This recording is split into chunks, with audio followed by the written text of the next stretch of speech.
Welcome back to a brand new episode of Your Wealth and Beyond. I'm your host, Andrew Ruffell.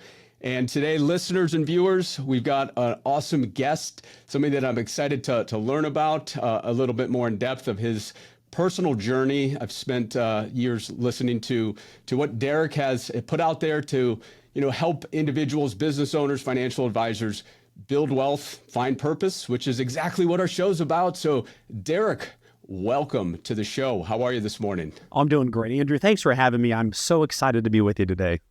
Yeah, we're really excited to learn your passion, and a lot of it's near and dear to me because your experience is building a very successful financial advisory firm for well over 20 years, pivoting out, selling it, and then finding maybe more of your passion, which is helping people be better with money. And one of the things you've been great on is media with your podcast. We'll talk about your best-selling book and really what your day-to-day life looks like in following your dream, which is helping people be better with money. So thanks again for joining us. And with that, when we look back, your career has been spent in the financial space and, for you building a successful business. But was there something that led you to this path when you were younger? Did something happen with money, good or bad, where it became your life's passion? It's funny. I wish I could have a story about how I grew up and was homeless or didn't have a penny to our name. But that's not my story. I grew up very middle class, probably lower middle class. But when you're a kid, you just don't know that. You just know that you have a house and there's food and your parents are working hard to provide. But I always had this passion for saving money and making money. And there's stories of like a paper cash book I would have that if I would find a penny on the ground, I would write in, 0.01 found penny on the ground. So there wasn't any low denomination of money that was too big for me not to pick up and record it. And I remember, inspecting my parents' bikes or cleaning driveways in the neighborhood for a couple dollars here and there. But I just always had a passion for making money. And I, even my parents humored me one time where I actually wrote out an amortization chart that they would lend me money and they would then pay me interest on the loan itself, and I could tell them how much interest they owed and so forth, and it was just kind of fun. And what I realized, though, later on was after graduating from college, I looked at my parents and I saw them wanting to do better financially. And then I began to see their friends also have similar conversations about when can I retire, how much money do I need, and they never felt like they were making progress or on track to achieve their goals. I just began to feel that just wasn't right. And so my degree in college was communication. I took one finance class in college, worked for a small software company for a year and a half, and then realized, I'm young enough, I'm 26, it's time to put the chips on Derrick, bet on myself, and launch my own financial planning business. But it was my parents and seeing the struggles they had and the friends that they hung out with. And I thought, if this is happening to people I know, I bet it's a widespread problem, and I want to contribute to the solution and help people know how much money they need and really have a plan for the life they really, really want. Yeah, that's great. And, being in the industry for back then, it was like mid-90s, right? Yep. When you started? Mid-90s, yeah. The industry has changed so much, but right away, your mid-20s, you jump in. Did you feel like this was my calling? Yeah, I think it was my calling. The problem was I was doing a whole lot of calling and nobody was picking up the phone. Yes, the old days, right? The smile and dial, and I know your background was maybe with Ameriprise. That's right, Ameriprise. Yeah, loved Ameriprise. Yeah, and the old way was, here's our shield, an umbrella, and we're going to train you up for a few weeks. And then go for it, right? No true mentors maybe in the beginning. It's almost like eat what you kill and good luck. And that's why a lot of advisors didn't make it back then. Yeah, and it's interesting because how I found out about this career, there was an advisor that came to our church and did a seminar for our Sunday school class. And I remember thinking, I like money. I like to talk about money. Wouldn't it be cool to build a business helping people make and save and invest money? And so what happened is I interviewed several companies. chose Ameriprise based on their philosophy and their values and the holistic approach. And I then brought in this mentor who was with Ameriprise, and basically I did a 50-50 split with him from day one. And people questioned me, Andrew. They said, Derrick, why would you give away that much? And I said, well, listen, the math is simple. 50% of something is better than 100% of nothing. Because if you're going to try to start this from scratch, I can either bring a mentor in who already has a successful business and leverage that and scale my success quicker, or I can try to figure out every little thing on my own. And in the middle of all the adversity you're facing, all the no's, all the people questioning your decision to leave a job, to start something new, I just wanted to make sure that if there was an easy path, I wanted to take it. I wanted to work hard on the easy path, if that makes sense, because I don't want to have to reinvent this entire business model if someone else had already done it. Yeah, it's a great mindset. It's that, that old scarcity versus abundance. And you just figured right away that I can reinvent the wheel, or I can bring in somebody who's been there, done it, and we can team up. And back then, that probably wasn't a norm, like you said. And more and more as the industry's changed, and for us, we bring in advisors, and we don't tell them go and build your book. It's team approach. But you were really one of the, it sounds like, the pioneers of understanding the value that can bring to getting you to the success you wanted faster, but then also being able to get in and do what's right for each of the clients that you were bringing on. Yeah, it's interesting. I didn't recognize it at the time as much, but now having built a business for 25 years, I sold it for a solid multiple just a couple of years ago. And what I realized was happening back then is now happening now is that whenever you make a big change, whenever you leave what people expect you to do, the normal path of go to college, get a good job, get good benefits, have a retirement plan, all of those things are sort of the American dream, have a house. But when you leave the path, you then step onto the path of being questioned and being misunderstood. And the portion of being misunderstood, I think, is one thing that entrepreneurs really need to embrace. And that is, if you're not being misunderstood right now or being questioned for what you're doing, you're probably not as close to success as you want to be. If people clearly understand, oh, okay, that makes perfect sense, you may not be as close, as strange as that may sound. And I'll tell you a quick story. This happened about 2 years ago. I was having lunch. We have 4 kids, and all of our family is very entrepreneurial. The apple doesn't fall far from the tree. And I asked my kids, I said, do you ever feel misunderstood? And you could have heard a pin drop, Andrew. They said, yeah, Dad, we do all the time. People question us. They ask why you sold your business, why I launched a business, etc. And what it enabled us to do was to label the emotion we were feeling, that the Kinney family is a misunderstood family. Then we began to laugh about it. And now we just embrace that, as a Kinney family, we are misunderstood because we do things that people don't always expect, because we get results that people love once they understand what we're doing. Success is so close. You go from being misunderstood to praised and respected. It's a razor's edge.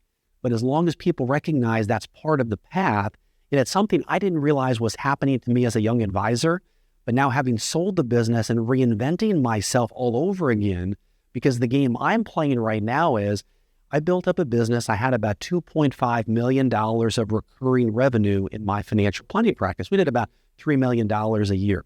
And so the game I'm playing now is, how can I build a brand new business and create a similar recurring revenue model by betting on myself? Now, is it harder than I thought it would be? Yes, but I knew I needed to do it. I knew if I stayed there, I wouldn't be the best advisor for my team or my clients, and I couldn't do that to them.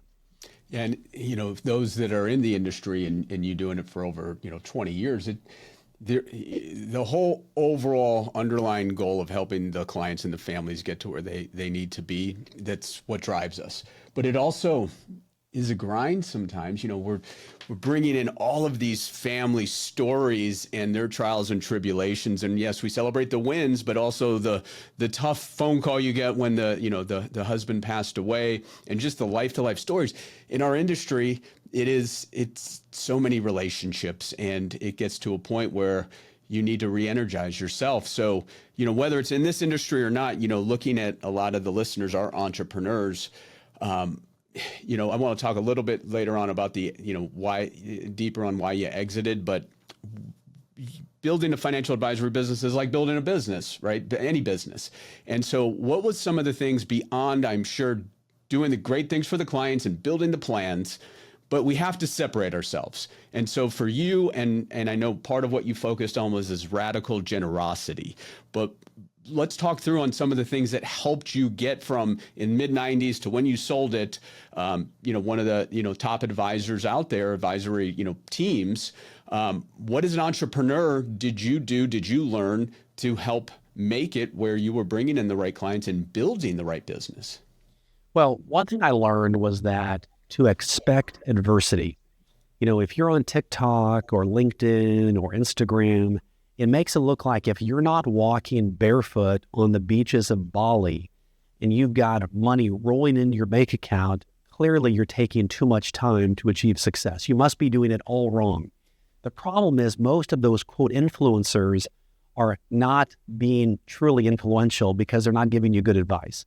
Just like taking a cold plunge bath every morning will not be the magic elixir to you suddenly becoming the $1 million producer. You've got to put in the work. And what I find is, and I actually wrote a LinkedIn post about this just a few days ago, in that let your routine lead your revenue, that your revenue is guided by your routine.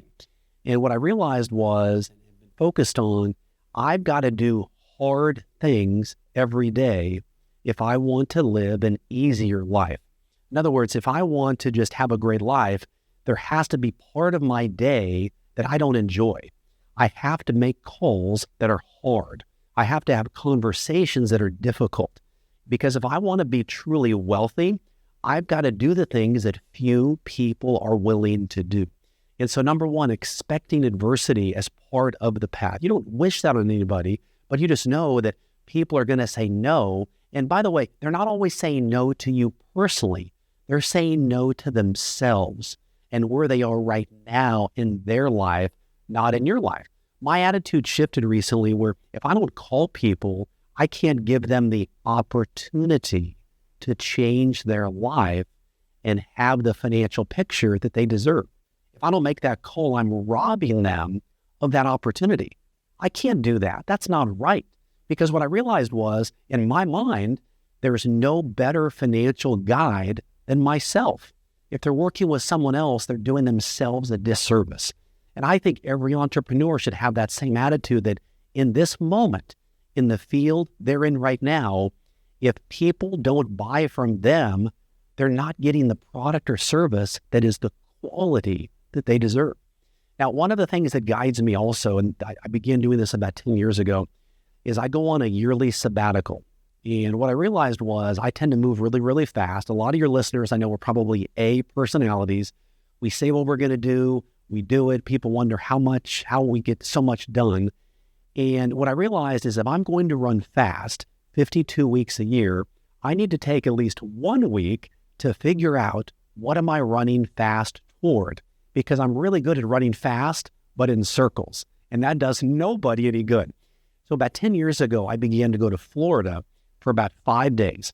And I would go completely by myself. And my goal was to think and to pray and to journal. And I asked myself 3 questions. Number 1, how do I be a better husband? Number 2, how do I be a better father? And number 3, how do I be a better business owner? And the whole point of it was to sit by myself. And again, that's awkward and it leads to being misunderstood. But if you want to achieve great success, you've got to do the things other people don't want to do or find even weird. And I began to write out and ask myself, what is it that I want to do in this next phase of my life? And I wrote out, launch a podcast, write a book, coach, speak, consult, recreate another recurring revenue stream in another business.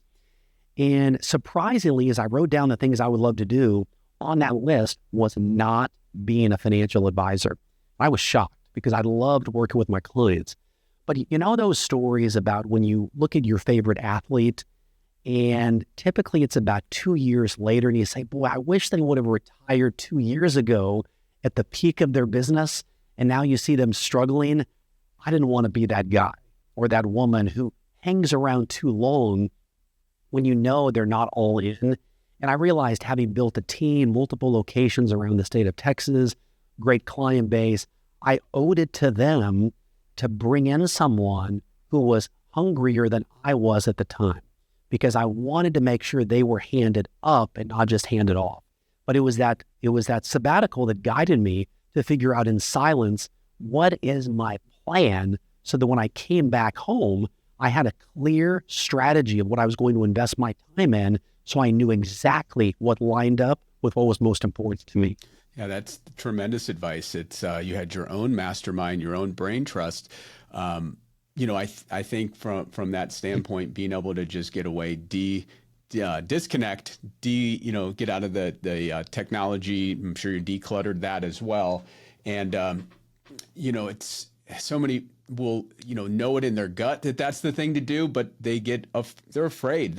At that point you had your 4 kids were definitely younger, and you're looking at, wait, my passion is over here, I'm making good money here, but that's something that in our industry, I think a lot of these advisors do hang on longer than they should, just because maybe they don't have that wherewithal to make that change, or they feel like they're going to have failure. So that's tremendous advice there, to whether it's doing it on your own, or like what I try to do is do at least a big trip once a year with just some close friends, and get out in nature, or do something that my mind can be just flowing, and no real game plan, but coming back recharged. And I think the same thing for our employees too, making sure that they do take their time off. You look at any successful business owner, entrepreneur, some take weeks off at a time, because it just makes them better leaders, better business owners. But for you to have that path, be able to write it down. And I like what you talked about too. The first 2 things was the family, then third was the business, and tremendous there. So that, building this podcast, so you started that like right around COVID, the Good Money podcast? I did, yeah. So I sold my business back in, it was January, February of 2020. And who would have guessed it was right when COVID was starting? And the decision that I made was I could either launch a podcast or write a book. And 2 good choices to make. But what I realized was there was a lot of people hurting that needed good financial advice, but also just someone to kind of walk alongside and be a voice of reason. And so I thought, if I write the book, a book is valuable, but it's written in private. You write the book, and then a year or so later you emerge, and here's this book. But the podcast is like a daily coffee with all your friends, and you're commiserating with each other, you're encouraging each other, you're walking alongside them. And it's also more potentially embarrassing as well. As you know, those early podcast episodes, you think back on and listen to them, and you're like, oh my gosh, how could anyone subject themselves to that? But what I realized was that was the key. And one of the cruxes of the podcast, we call it the Good Money Podcast. And in culture, what I began to hear was there were many voices talking about that money is bad. And the more money you have, the worse of a person you are. Because if you have a lot of money, surely you got it by ill-gotten gains. You held people back. You didn't give them opportunities. And I came against that really, really hard. And I said, no, who do we want to have the money? We want the entrepreneurs who are listening to your great show, the people who are bad, who really want to do harm. If they have more money, what will they do with it? Well, they'll do worse things with it. But the good people who want to do more good in the world, we give them more money, they're going to do more good with it. And so the whole point is, go make more money. Go make a lot of it by adding huge value to your clients, by solving really painful problems for them, make a lot of money, and then do more good with it. And so let me take you back, Andrew, if I might, just super quick. When I was 26 and I first became a financial advisor, I had a big problem. I was 26, but I looked like I was 13, okay? And I didn't have the country club membership. I didn't come from the wealthy family, as you know. And I realized, how could I compete with all these other advisors? Well, I had a passion for supporting local education. And so I went back to my alma mater high school, Sam Houston, here in Arlington, Texas, where I still live today. And I began to present a teacher of the month and a student of the month. And I gave the teacher a $50 Amazon gift card and the student a $25 Amazon gift card. You would have thought they won the lottery, but it was just a chance for me to express belief into them and let them know the role the teacher was playing in the future of these great kids, but let the student know, man, your future is bright. You've got a great big future in front of you, because nobody did that for me. And I thought, I don't want that to happen to other students.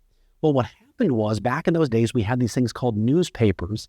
They're sort of extinct now, but we put a picture in the community section of the principal and myself and the student and the teacher.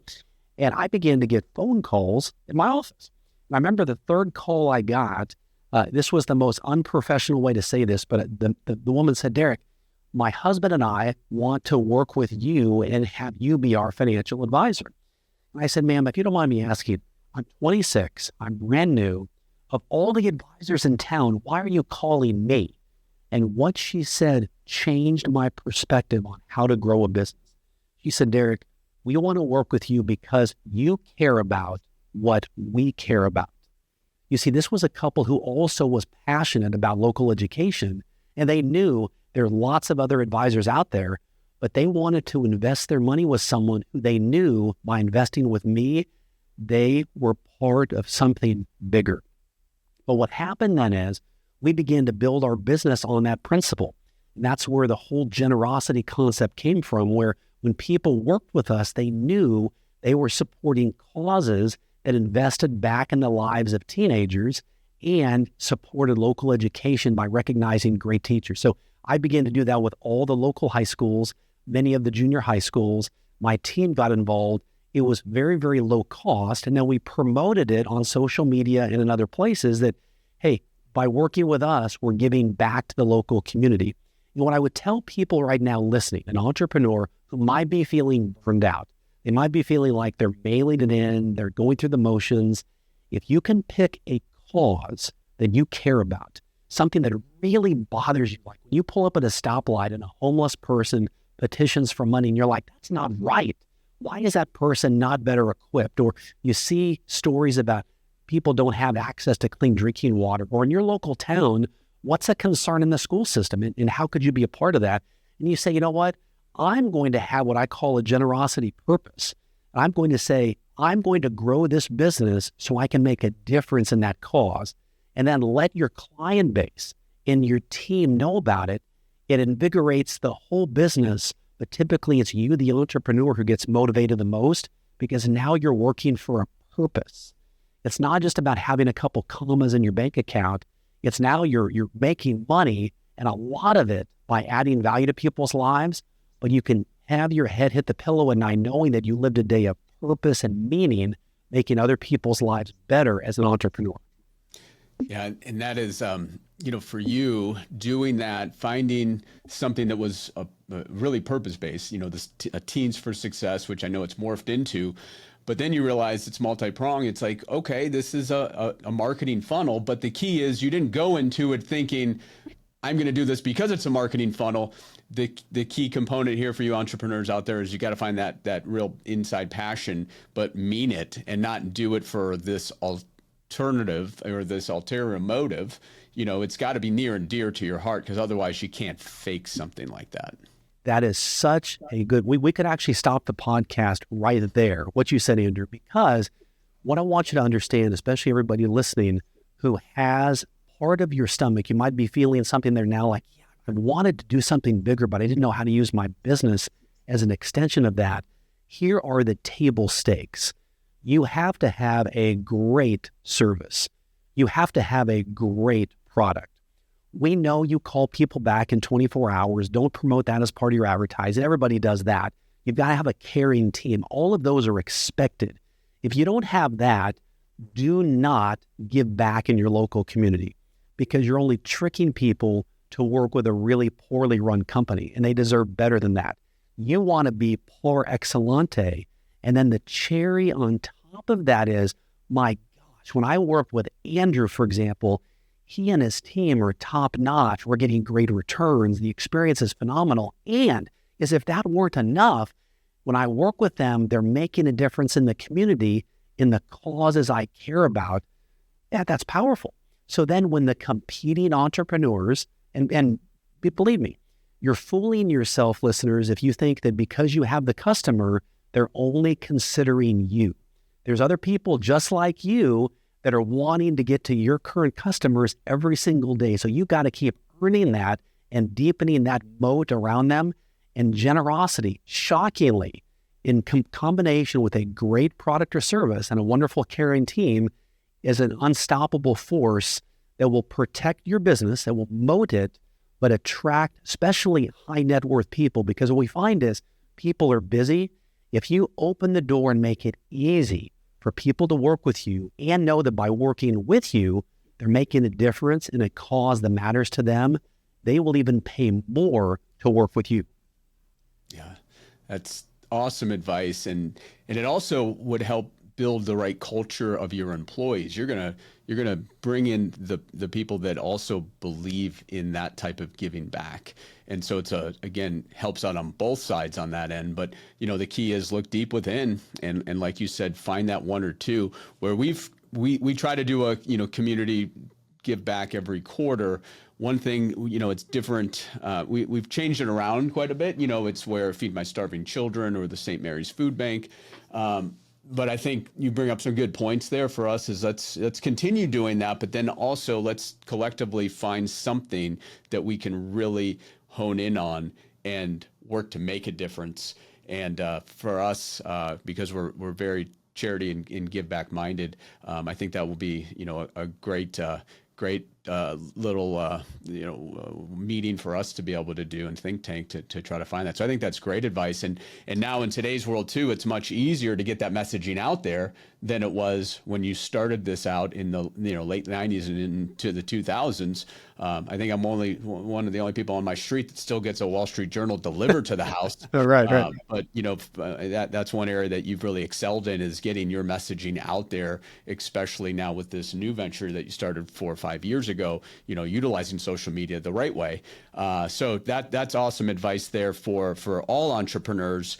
And again, it's got to be something where it's ingrained in doing it for you, of who you really believe in versus doing it because it's going to make things better for you. That all just goes hand in hand, but you got to go into it that one way. It's one similar to conscious capitalism too, where we've got we've had great podcasts on with that as well. So it kind of delineates from that. But I like that radical generosity. Beautiful stuff. As you grew the business, though, one of the areas as we all build businesses from the beginning, and usually as an entrepreneur, it's like one or two people with a dream, and you're just wearing all these different hats. As you built your business, you had to become now a business owner and a leader. What did you do to learn how to become a better leader to your employees to make them better every day? Was that a challenge for you, or did you kind of just learn it on your own, or did you have a mentor on that end? Well, it definitely was a challenge. And if we're being honest, the challenge for me was always, well, who can do it better than Derrick? There's nobody that I can teach that can do it better than me. So I need to do everything. Especially our industry, right? That's exactly how it's. And so a wise mentor, and I began to hear this more and more once I opened my ears to the idea that, Derrick, if you want to scale, you scale yourself first and you're scaling the business second. And when I dug into that, basically it was thinking about everything that's invisible to your client, someone else can do. And then in some cases, once you go down that list, some of the things that you do directly in front of clients can be done by other people. And what I realized was when we made our first practice acquisition, smaller city outside of Dallas, this was back around 2008, 2009, it doubled the size of our practice. And people questioned me, Derrick, how are you going to do this? It's going to run you in the ground. You're not going to be able to do it. Well, part of why I did it, and this may sound strange, is I needed to do something to force myself to change. I tend to work best when my back is against the wall.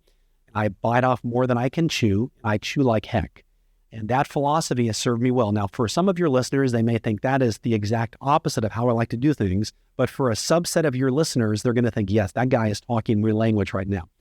And so what I found is that sometimes you just have to do the deal to then figure out how to make sure the deal goes well. And so I inherited another team. And so the culture there was different than our culture.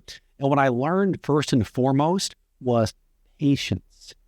And I learned to listen. And I learned that walking in day one, hey guys, this is I'm the new owner, I'm the new sheriff in town, here's the new way we're going to do things. That was not the way to build trust and rapport, because these are people who are ambassadors for you to these clients. And the person I bought it from had achieved a high level of success. They just did it differently. It didn't make it wrong. And so what that led me then to have as a leadership philosophy with my team was to not think of my team individually as employees. They were partners in the progress of growing a profitable business. And so what that led me then to do, which was something that grated on me for a long time, was in most cases weekly one-on-ones, but at a minimum every other week one-on-ones. And the whole goal was keep it simple. I know EOS is super popular these days and we want to focus on numbers, but I wanted to focus more on people and say, hey, we've set a big aggressive goal. How is your part in achieving that goal going? And then also talk about them personally. How are things with your family, the interests you got? What are you enjoying doing right now? Because my philosophy was, look, I want them to know that I care about them holistically as a person, because let's be honest, if I'm going to promote myself and our firm as, quote, holistic financial advisors, I need to be a holistic boss who cares holistically about my team. Because if they don't feel cared for and heard and listened to and respected, then they're not going to give their all. And we know that in many cases, you see the studies on this, you might get 50% productivity out of the average employee these days. And here's what I believe. Those aren't bad people. They're just being led by bad leaders who are not connecting with them and sharing the vision and the role they can play in playing a bigger part in the growth of the business. And one of the best ways to do that is to incentivize every member of the team. Whether it's your assistant, it's the advisor, you want to make sure that you don't spend all this money on outbound marketing and you're missing the marketing team that is working for you, who believes in you, who wants to know how to serve their clients better, and rewarding them for bringing leads and prospects and training them on what to say when someone asks them, what do you do for a living? That's a whole nother podcast there. But so many people say, well, I'm an assistant to Derrick Kinney. That means nothing. But when they talk about, you know how many people struggle with this, insert the problem with their finances? We help solve that for them. I work for Derrick Kinney's office. Well, suddenly now that assistant dropped a handful of words that connects with them relationally to the problem they want solved, and they want to work with you. So when you can empower your team and they feel like they know who the boss is, but they also realize I've got a boss who treats me like a VIP. That's an important boss right there. And in your experience, what would you say the percentage of businesses are run like that, where you have the leaders that are having the one-on-ones and they have the vision and they treat them as stakeholders and, tie them to not just, hey, work, but this is the larger vision? Very few. And what I find is in the coaching that I do now with advisors and just other, what I call advice and givers. So a lot of people we work with are attorneys, CPAs, realtors, anybody who is face-to-face, eyeball to eyeball with clients. The best and highest use of their time is being eyeball to eyeball with their clients or their other important clients, which is their team. Those are the two most important valued places to be. And what I find is all of this is easily correctable. And one of the best ways, I call this falling on the sword. And the best way to do this and come across as an immediately impactful, empathetic leader is to go with your team and say, hey, individually, hey guys, I just want to tell you, there's something I'm working on. I don't feel like I'm the leader that I want to be. and I don't feel like I'm leading you in the way that I want to lead you, I want to apologize for that. And what I want to do is going forward is I want to help empower you to play a more important role in the business. Can I ask you for a favor? And they'll say, sure. When you see me improving as a leader, would you mind telling me that just to let me know that I'm on the right track? And what that does is, in that brief amount of words, it engages them now to say, my gosh, my boss came clean. He realizes he or she, they weren't the leader they want to be. And it sort of resets the deck, but it lets them be watching you and can tell you when you are becoming a better leader. And what that does is it validates in their mind that this person does care about me. And here's why I say that. How many times have you, as a listener, let's say that you begin working on something like you want to change your attitude, you want to become a better person, and you think people are noticing the difference, but they don't. And they don't often tell you that unless you let them know ahead of time, hey, I'm working on making a personal change in my life. If you see me making progress, would you mind telling me that? Then you're telling them what to look for, because people will not burn their brain cells thinking about how they can watch you. They're focused more on themselves most of the time.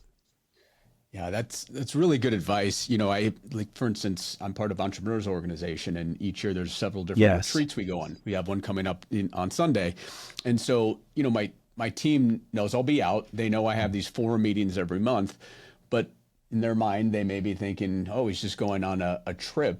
Whereas we're spending time away from family, away from business with people we really like and trust and learn from, but we're doing it to better ourselves personally, professionally.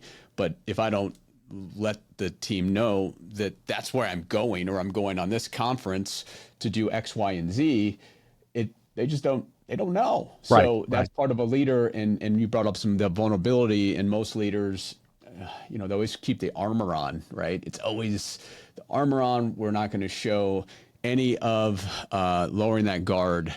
And sometimes that humanizes things. And I try to, you know, act as that leader where they know, you know, I do care about them and really, you know, want to have the opportunity to see them grow. But I think in most cases, business owners, you know, we have a hard time in letting that guard down, of showing that we're having some trepidation on something or other, or we're working on being a better leader, right? Because it's not perfect, and nobody, no matter how many books you read or how many businesses you run, we can always get better.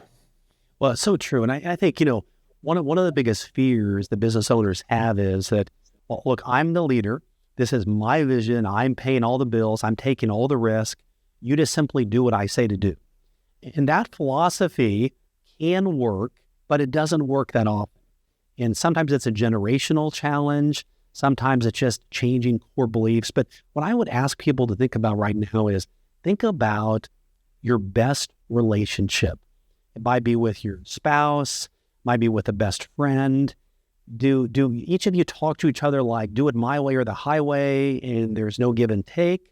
Or is the depth of that relationship defined by each of you are honest and vulnerable, and you talk openly with each other? Now, that will depend on the level of the employee and what their role is. But if they see you caring, let me just tell you a quick story. When I was back in college, I was elected student body president. Really cool. And we had a wheelchair basketball team. Okay, it was the neatest thing. And they won the national championship. And so someone had this bright idea that all national champions, well, they go to the White House to meet the president. And so we got an invite to go to meet, at this time it was President Bill Clinton back in the day. And so as a student body president, I petitioned hard to go on the trip to represent the whole student body, okay? And the president of the university bought the story. I got invited. And so we're now in the White House. I remember vividly, we're in line, and President Bill Clinton reaches out his hand to me, and he said, we had name tags, and he said, Derrick, I'm so glad you're here. It is nice to meet you. And here he was, so he was very disarming, had his suit on.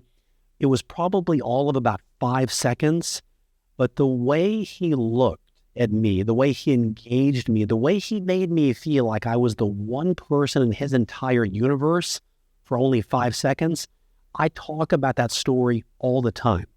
And so sometimes people can miss. We're not talking about you've got to spend an hour a week with everybody. Sometimes it may just be 10 minutes. But when people feel that the 10 minutes with you in those 10 minutes is your most important and attentive 10 minutes, they will grow deeper in the relationship with you and they'll respect you more. So when things get hard, which inevitably they will, you will have deposited enough capital and trust and belief for them to perform when things get hard. Yeah, and that's interesting that you had that experience with Clinton, because you hear about it all the time, that he just made you feel like the most important person in the room. Yes. And that's what, when you hear that person, well, they just have this energy or you want to gravitate towards them. That is, that's one of the traits.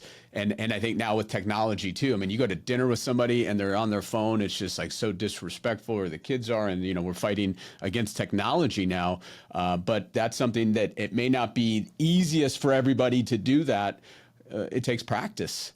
But it also has to be in really from the heart versus, again, having this motive that maybe it's all about me and I'm going to fake this. So that's cool, because 30 years later, you're still thinking about it. You can still put yourself in there. You probably can remember what you're wearing and, what smells were there and how hot it was out. So that's awesome and great advice again. So as a fellow podcaster, we've made it through. For most people, they stop before 10 shows. I think it's like 90%. You've been doing it since 2020, 2021. Me is like 2019. So the Good Money podcast, let's talk about that for a little bit, because I mean, you've had on some awesome guests in your short time. I was listening to the McConaughey and the Milet, and I mean, these are just tremendous guests, Morgan Housel and Damon and John. How did you, starting off on the podcast, it was built on your passion to get the message out, right? So that's number one. You've got to have, if you're going to do a podcast, you've got to be passionate about it, right? So check that box. What like the business owners that are using podcasting as a marketing funnel, how did you go about getting some of these tremendous guests on, especially early in your days? Yeah, I get asked that a fair amount, and I want to be completely honest and share my philosophy of how I like to do things. I believe in a concept called CODB, which is cost of doing business. In other words, if there's something worth doing, you need to probably place an investment of time or money into it to get the benefit out of it. Okay, so starting off, I was just I was a highly successful financial advisor, and I was a big fish in a small pond. When I sold the business, I then willingly jumped into a big pond and became basically a goldfish. I just had to look in the mirror and say, I'm starting over again. And there's lots of other podcasts out there. So the question was, how could I invite the guests that I wanted to have on my show, and what's in it for them? Because everybody's favorite radio station is WIIFM, which is what's in it for me. But what I looked at was, of these guests, we looked at McConaughey, we looked at David John, and a lot of the great people out there, people that I respected and would be proud to have on my show and put my name to. That was most important. I didn't want to just have big names and I disagree with everything they stand for. I couldn't do that. And most of them had books, or they were writing a book and they needed to sell books, because the goal is they go on podcasts, they sell books, they hit one of the big lists, and that's credibility. So candidly, what I would do as part of my CODB, cost of doing business model, is I would say, hey, love to have you on the show. And what I want to do is one of two things. I will either make a contribution to your favorite charity, which I know is, and I would have looked up what their charity is, or I'd be happy to buy, let's say, 100 copies of your book to support your great message.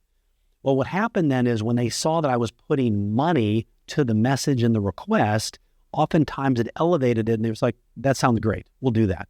Because what oftentimes people do is, why would Matthew McConaughey in that moment come on Derrick Kinney's podcast? There was no, it's not going to change his life. I have more to gain than he does. And so sometimes the economic gain is the way to build that relationship. So then once he's on, now I'm getting to talk with him, getting to know him. And by the way, McConaughey did the same thing with me as Bill Clinton did. I had a Zoom call with him for 45 minutes. He's in his home in the Austin area, and he was so tuned in. He probably did 10 interviews that day, but in the time with me, I felt like I was the one person again in his universe. Now, funny story, Andrew, when I first reached out to Ed Milet, his team brushed me off fast. We don't have time for you. You don't have the number of episodes, et cetera, et cetera. Okay. So we built it, kept, growing, building a quality product and so forth. Well, then his last book came out, and then his PR team reached out to me to bring him on the show. And I'm like, yes, finally, redemption. But here's another story, though. So Milet, when his book, this was another book that came out, he offered a deal, and he said, hey, I want to sell lots of copies of my book. If you will contribute, I think it was like $1,000 or $2,000 to buy a block of books, you can come to my house in the LA area. He had a couple other people there, Dan Fleischman, John Gordon, Jamie Lee Kerna, a lot of great people. And I thought, man, I'm going because who's going to be in that room is going to elevate the relationships I've got. So to see Ed again, shake his hand, Derrick, I sure enjoyed your podcast. He remembered me. To see these other people there, get pictures with them, that was a worthy investment. So sometimes you have to pay to play strategically because it gets you in the room or in the orbit of these people. Because listen, if you're a good person, you're a good business person, you've got to be strategic. Once you get in that room, now you've got the foundation of a relationship that goes far beyond a podcast. If you just want to get them on for the interview, you're missing the boat. You really want a relationship that could lead to other business opportunities and other relationships. Yeah. And it also gets you out of your comfort zone because you're starting this new format, and now all of a sudden you're not in the minor leagues anymore. You've got these big boy guests on, and you've got to step your game up. Yes. And also what I would tell you, one lesson I've learned is that big names are great and big names capture attention and they draw you in, but you can learn just as much from people that have a little name, but they're making a big impact in how they grow their business. It's funny, I jokingly say that every episode I do, I hope our listeners are getting as much out of this as I am, because I'm typically copiously taking notes in the background. And if we're being honest, there's sometimes I do podcasts where I'm like, I'm not in the mood, I'm not having a good day, I'm thinking about canceling on them, but I never do it. And every time I'm surprised by, they will say one thing or two things that I can put into practice in my business to grow it. And what I learned, and this applies to all entrepreneurs, you really get paid by asking great questions. You want to solve problems, but you're really making money by the quality of the questions you ask, and then secondarily by the problems you solve. Yeah, no, I 100% agree. Over the years, I've learned quite a bit, and it's nice when you have this platform. Then you're able to go, and again, they don't have to be the big name, but there's somebody that you look up to, you want to learn from, and guess what? They're going to come on your show, right. Which is, it's tremendous. Obviously, now you've built a good, with I think almost 200,000 followers on Instagram. I mean, you've built a good base. You've built a fan base because you're doing good work, and with the podcast, with the Good Money Revolution book, and then the Teens for Success, you've kind of have this approach where you're doing everything when you wake up every day that you're excited about. Yeah.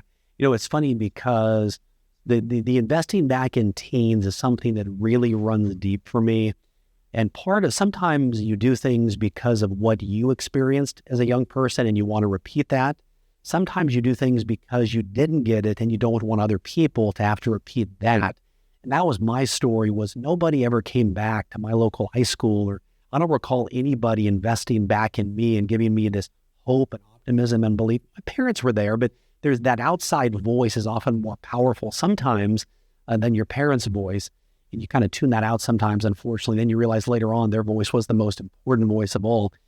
And the Simple Teen Success model is one where we're doing live online events and teens join that. And the whole goal is investing in terms of business skills, money skills, and life skills. And let me just tell you a quick story about that. So if I'm in a group of teens, for example, and talking to them, I'll ask them this question. If you were to go to Target or to the grocery store or wherever you're at, and you happen to see your best friend's parents and they don't see you yet, what would you do? Would you A, walk over and confidently say, well, hi, Mr. and Mrs. So-and-so, it is so great to see you? Or would you ditch over to the toilet paper aisle and hope they don't see you? And half the hands go up, I'm going to the toilet paper aisle, half would go over to the person. And what I tell them is, in that moment, you separate yourself. I call it running the play, because adults are the doorway to opportunity for teens. But teens don't know the play to run to win the game. They will often default, they will look in their phone, they'll walk away. I don't fault them for that. Nobody has taught them what to do, but we teach them, we want to give you the exact words and just walk over and confidently say, well, hi, Mr. and Mrs. So-and-so, it is so nice to see you. And I say nice to see you because if you say nice to meet you to somebody, and let's say they say to you back, oh no, we've met before, well, now a teen feels embarrassed and they go back into their shell again. So we teach them to always say nice to see you, because it's always nice to be seen. Then it makes the adult wonder, well, maybe we've met before, and puts them on the wondering side. But the goal is walking up, how's your day today? Great to see you. And then you let them have a dialogue with you. And what happens then is, by running that simple play, when you walk into the grocery store or wherever you may be, is when someone asks them, another parent asks them, hey, do you know somebody who could be a good intern for me this summer? I'm looking for a reliable young person. Or do you know anybody who could house sit while we go out of town or watch the dog? They're going to think of you. And that's the goal. When other adults think of you as the respectable teen, young people have a superpower. And so part of my job is to help educate them on, use your youth as an asset. Do not think of it as a liability. Because when you do a couple simple steps, run the plays that we talk about, you will stand out. And now what we're finding is business owners, as part of their generosity purpose, are incorporating this program, Simple Teen Success, and they're saying, look, we want to buy this and give this out to our client base for their kids, because now they're adding a real valuable service to these people, and it elevates their status of, look, we provide a great product or service, but also we want to invest back in your teen. And what parent doesn't want that? Yeah. And does the parent go through on that when the Simple Teen Success, is the parent part of the program, or is it where we just have the teenager work without the parent and they're going down the path and doing the online studying and the workshop? Yeah, the parents are kept informed. In other words, we're sending weekly text messages to the parents of, here's what we're working on. And what we're doing now, which I'm super excited about, is we're creating a course that can be watched 24/7. So, for example, now we're getting calls from the local Chick-fil-A's, the businesses that hire large groups of teens. And it's become, we talk to entrepreneurs, and it's hard to attract and retain quality people. Now we talk to entrepreneurs that hire predominantly teens, and it's really competitive. Some of the smart business owners are increasing their hourly wages. They're giving them more benefits. They're really appealing to this teen culture, because ultimately teens attract other teens to your business. It's typically never you. It's the word of mouth. Just like people who buy a product or service, I could market all day, but ultimately it's one of my happy clients that will tell another disgruntled person, you got to come to the other side here. That's how the growth occurs. So what we're excited about is, with this course, is really giving people and empowering these teens, because we know one of the biggest concerns parents have is, my teen doesn't listen to me. I don't know how to communicate with them. For example, one thing I've learned with my own boys is, if I want to have a sensitive discussion with them, I used to, hey, son, let's talk. I want to talk to you about this issue. And you can tell in their eyes they've zoned out after 30 seconds. But if I say, hey, let's go get your favorite burger. Let's hop in the Jeep. I want to hear your playlist. And you're looking straight ahead, not at each other. I've had some of the most deep, meaningful conversations with my boys that I've ever had, because we didn't have to look at each other eyeball to eyeball. It just came out in this safe place at a stoplight of all things. My son dumped something on me. I'm like, oh my gosh, where did that come from? That would have never come out of him if I were sitting across chair to chair in our living room at the house. So all of these simple things that parents like, because entrepreneurs especially have challenges. They're often in the back of their mind thinking, I don't want to spoil my kids. I'm giving them a better life than I had. I don't want them having that expectation. What if I want to bring my teenager into my business? How do I train them for those things? So these are all the nuances that entrepreneurs have that we want to help navigate and walk them through. Yeah.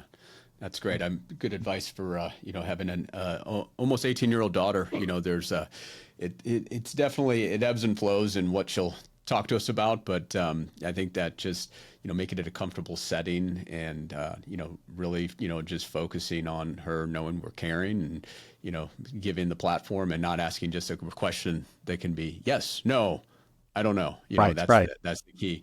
So as we wind down today, what do you see for yourself and your businesses that you're growing?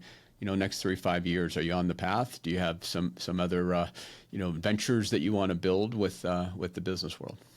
Yeah. So when people ask me, so Derrick, how's retirement going? At first, I was offended because I'm like, no, I'm not retiring. I'm simply rewiring and betting on myself again. But what I realized too is I'm older now, and I have to manage my energy better and be more strategic about what I do. But no, the fire is still there. So there's a couple different pieces. One is the book itself has really built a life of its own in terms of the generosity piece the businesses want to incorporate. So I'm doing more coaching and consulting and really speaking to entrepreneurs in that space, which I love. But also I really enjoy the teen part of it. I see there's a big gap there. And if we don't invest in that generation and really empower them, they're going to be in the same boat as the next generation. You're simply based on, okay, you've got a college degree, which is fantastic, but what did you do while you were in college? What other skills do you have? How do you compete and stand out and so forth? So those are the things I'm most concerned about, but also the financial space as well, is we're really taking a really deep dive there to build a shame-free, simple success plan for money. So we built a 7-step framework because there's so much guilt around. You hear people that, you know what, if you have your favorite latte every day, there's simply no way you can ever retire. You're on the pathway to financial ruin. And I don't want people to live like that. And also we often say to people, just live within your budget. The problem is if you've made so many bad business decisions that you have so much debt, you may not be able to live within your budget. And so now we want to help people here. How do we strategically go make more money to expand the budget to dig yourself out of this loan you might have had an issue with in the past, or credit cards? Let's let credit and loans be your ally and not the enemy. So all of that we're really taking a deeper dive on. But one of the resources we have for people is called gettheraiseyouwant.com. Gettheraiseyouwant.com. And it's helpful for entrepreneurs and business owners to really ask, how much money do I want to make? Because it just becomes a math problem at that point of, once I know how much I want to make, then I can back step into what steps do I need to take to make that amount of money. Yeah. And I love too that you're working with financial advisors just like yourself and helping advisory firms grow, because you're not only helping them become better business owners and leaders, but then they're able to then bring more opportunity for getting better, younger advisors into the mix, and then being able to help more client families having the advisor do the right thing. So it's this trickle down effect that you're helping, maybe working with the business owner itself, but now you might affect 500 people. Yeah. Because of that. So that's tremendous stuff there. Well, Derrick, this has been awesome. I really appreciate it. I know the listeners, the viewers gathered some wonderful insight from you. Obviously, show notes will have all the different ways in how we can have people reach out to you. The Good Money Revolution book.